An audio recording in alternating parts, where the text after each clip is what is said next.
үчүн өзүн-өзү ишке ашырууга багытталган укуктук, экономикалык, социалдык жана уюштуруу ченемдердин системасы. Башкача айтканда бизде эки баскычтуу жаштар саясаты бар. Бул биринчиси Маданият министрлиги тарабынан бөлүнүүчү каражаттар, экинчиси жергиликтүү бюджеттен. Башкача айтканда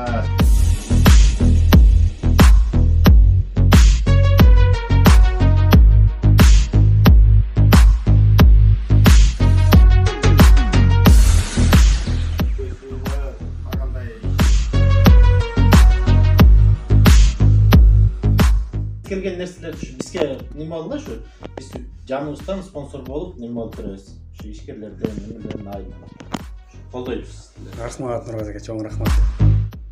Немесе дагы бизге керек. Ошондо менен орточо эсеп менен 200 балага чейин жылына окуп келүүгө жакшы мүмкүнчүлүк бар. Дагы деген программа.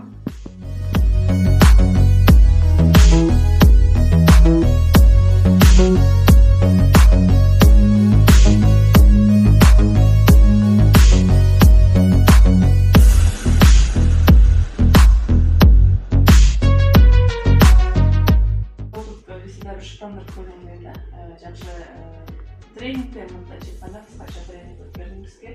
Рахмат ушул убактында алдын Сенде кишинин убактылары эме расписанада эми ошондой эле бир сен жазылып алдын ала баардыгын уже пландалган болуш керек. Анан ошол пландардын ичине бакыян айында окуучуларына, мугалимдерге, ошол инсандарга жазып